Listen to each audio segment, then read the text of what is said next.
So I think, Jessa, you're going to do just a brief overview of the Fairfax program. This is why we're here. And then we'll keep going. Yeah, so now that we've looked at a few case studies of how CPACE can benefit particular properties and types of development projects, we're going to circle back to showing a few brief highlights of the Fairfax program specifically. So again, nonprofits, including faith-based organizations, are eligible under that eligibility pool. Commercial here is really anything that is not publicly owned and that is not a residential property of less than 5 units. Again, moving on, because we already talked about which improvements were eligible. The project term can extend up to 30 years in Fairfax County. So that is, again, going to have a huge impact on reducing that annual payment. That term is also dependent upon the useful life of the improvements that are being made. The improvements must be permanently affixed to the property. So PACE financing cannot be used to finance painting the inside of the building, for example, but it can be used to finance replacing your windows and doors. We have a minimum financing of $50,000 with a maximum of $50 million or 30% of the market value of the property. There are certain energy savings requirements that pertain to determining whether or not measures improvements to the building are eligible for financing. And we have some specifics here, but what I really encourage you is that if you have a potential PACE project, CPACE project in your books, you should reach out to either myself or Abby immediately, and we can help you verify whether the improvements that you're considering are going to be eligible per these energy savings requirements. So we're actually going to skip this application process slide because Abby is going to walk us through here the application process and what it looks like on VPA's website. Thanks a lot, Jessa. Yeah, and you know, it's actually, I realized I felt super Zoom savvy. I could try going to our website actually. So just all of you are going to be our first workshop, for lack of a better word, guinea pigs. I'm going to try that for a second. If it doesn't work, I'll come back to this slide. But I think that's something that we could do easily, and we could then show you in real time how this works. So just bear with me a minute. And I'm going to do a new share. All right, so can everyone see the screen with the website? Yes, we can, Abby. Thank you very much. All right, so this is our website. It may seem a little bit big on the screen. I'm gonna try so I can make it a little bit smaller. There we go. So this is our front page when you come to our website. There's information about what CPACE is. There is where we have CPACE in our program. And what to do if you are a property owner, local government, contractor, or capital provider.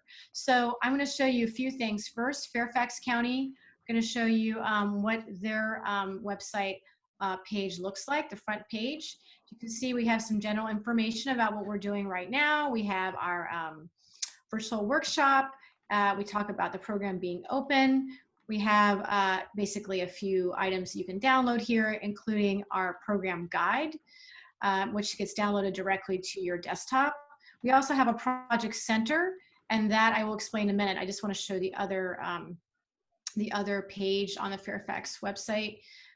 We have project resources. So basically what we've done is make it easy for you to do it in multiple ways. So you can either apply directly through the Fairfax portal here on their project resources page, a pre-application if you're a property owner. If you're a contractor, you can register here. If you're a capital provider, you can register here. And here's the instructions if you just need a little more clarification. And here's another way you can get either our guide, which explains a lot of the specifics that Jessa referred to, as well as the ordinance that Fairfax passed last March. Another way is to go to, we have pages for each kind of stakeholder, information about the key benefits of PACE, some one-pager downloads, and then ways for you to basically go in and apply. So I'm going to go ahead and press this button here. And basically, I'm already logged in. If I hadn't been already logged in, I would go to this, if I was a new member, a new participant, I would press the login button and I would create credentials here. We already have credentials, so I'll go ahead and log in. And then you will see, basically, we'll go back to this screen here. If it stops doing the little wheel, there we go, and shows an existing application. But basically, this is an existing application, shows you where you are in the stage. This is our test. If you want to start an application process, you would start entering information here under our pre-application. And basically the pre-application is basically to confirm, one, that you're in Fairfax County, you're not a single family residential property, and that you basically have a project. So it's very simple, it's not difficult, it's made to be easy. And then once you fill out this form, you're going to get the ability to see what you need to do in order to complete the final application. So we have another area here, the portal, that shows you what kind of documents that we, I think it's my computer. I'm going to go to contractors. I think it's my computer's a little slow. Probably Zoom is eating it up. Here we go. I want to show you where contractors can register. So on our website, it'll kind of push you directly to this screen, and you can register here, fill out information about what you actually, your specialties, and then you basically read the terms and conditions, click here and submit. If you are a capital provider, you will basically, we're actually revamping this to make it even easier. You fill out a little information on the front page, download this PDF, which basically has a few questions about your background, your experience in CPACE, and a lender agreement. But we're going to be actually streamlining it, so everything will be actually on our website here, and you'll only have to download the lender agreement.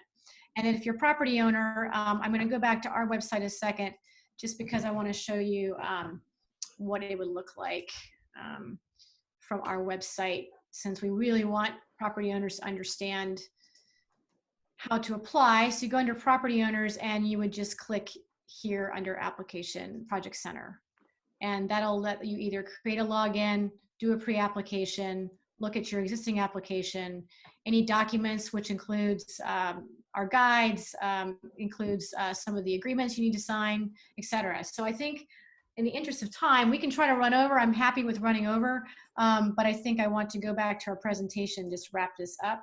So basically what I showed you all was what you see here on these slides.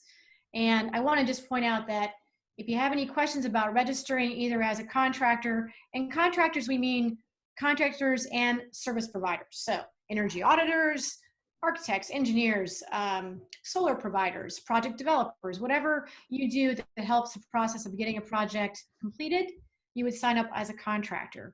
If you are providing capital, either directly or as a mortgage banker, for example, you would fill out the capital provider information.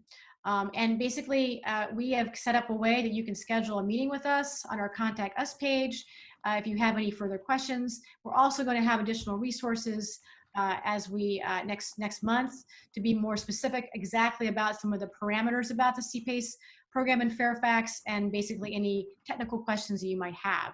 So I'm going to, I think, we're going to just decide to go over a little bit if people have time.